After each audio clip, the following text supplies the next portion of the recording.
AITA for calling an ambulance, which got my coworker fired. For starters, I, 27F, work in sales. If you've ever been in this field, you know it's not just about selling. It's about winning. Everything is a competition. Who can close the biggest deal? Who can meet their quota the fastest? Who gets the best clients? There's a lot of pressure, especially for someone like me who's relatively young in a company full of seasoned veterans. Most of my coworkers are in their 40s and 50s, and I'm one of the few younger people in the department. I've been here for a few years, and while I like my job, it's definitely a high-stress environment where every mistake feels magnified. So, this past weekend, the company hosted a mandatory team training event at a hotel. The whole thing was corporate to the core, PowerPoint presentations, buzzwords like synergy and value add, and long discussions about how to crush the next quarter's goals. It was exhausting, but the company footed the bill for the hotel and meals, so I figured I'd suck it up and get through it. After the day sessions wrapped up, a few coworkers and I decided to grab dinner at a restaurant nearby. It wasn't a wild night or anything, just a group of us trying to unwind after sitting in conference rooms all day. We carpooled to the restaurant, and when we arrived, we saw Deborah, 50s, already at the bar. Now, a little backstory on Deborah. She's been with the company for over 20 years and is good at what she does. Like scary good. She's one of those people who can sell ice to an Eskimo, as the saying goes. She's also fiercely competitive. Deborah isn't unkind, but she's definitely intimidating, especially to someone like me who's still trying to prove herself. When we saw her at the bar, she was already a few drinks in. We invited her to join us at the table, but she waved us off, saying she was fine where she was. Okay, fair enough. The rest of us had a nice dinner. I had 2 beers, nothing crazy, and we all kept the conversation light. But as we were finishing up and getting ready to leave, we noticed Deborah again. She'd clearly had a lot more to drink. She was stumbling as she walked and slurring her words. Honestly, it was uncomfortable to watch. A couple of people in our group exchanged awkward glances, but no one said anything. When we got outside, Deborah followed us into the parking lot and started rummaging through her purse.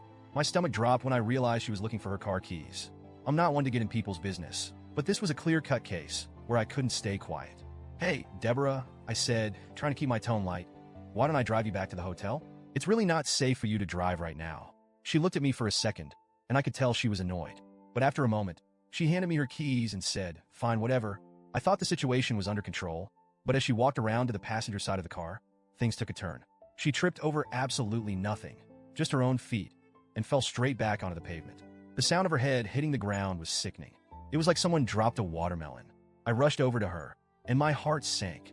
She was unconscious, and there was blood pooling around the back of her head. I froze for a moment, but then instinct kicked in, and I grabbed my phone to call 911. This is where things got messy.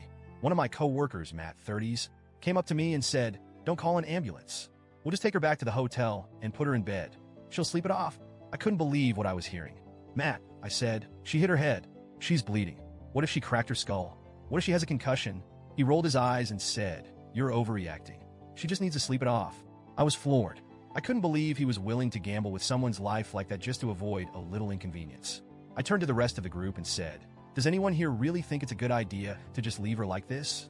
A couple of the older employees backed me up, saying it was better to be safe than sorry. So I went ahead and called 911.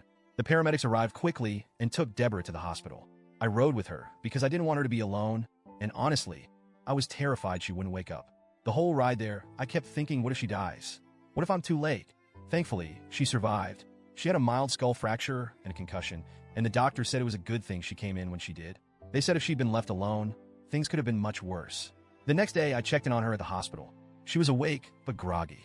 She thanked me for calling the ambulance, but I could tell she was embarrassed. I tried to reassure her, saying, "It's better to be safe than sorry." But here's where everything went downhill. Word got back to our managers about what happened. Deborah was technically at a work event when she got that drunk, and apparently, that's a major violation of company policy. They fired her on the spot. No warnings, no second chances, just gone. Now, the office is completely divided. The older employees are saying I did the right thing and that Deborah's firing was her own fault. They've told me, if you hadn't called, she could have died. You saved her life. But the younger employees? They're furious with me. Matt, in particular, has been openly hostile. He's told anyone who will listen that I got Deborah fired on purpose to eliminate her as competition. Others have said I should have just let her sleep it off, and that calling 911 was an overreaction. I didn't call the ambulance to get Deborah fired. I called because she was bleeding from her head. I didn't even think about her job at the time. I was just trying to make sure she was okay. Now I feel like I have a giant target on my back. People are whispering about me, and I'm paranoid that every mistake I make at work is being scrutinized. I know I did the right thing in the moment, but the backlash has been brutal. So, Reddit, AITA for calling an ambulance and ultimately getting Deborah fired?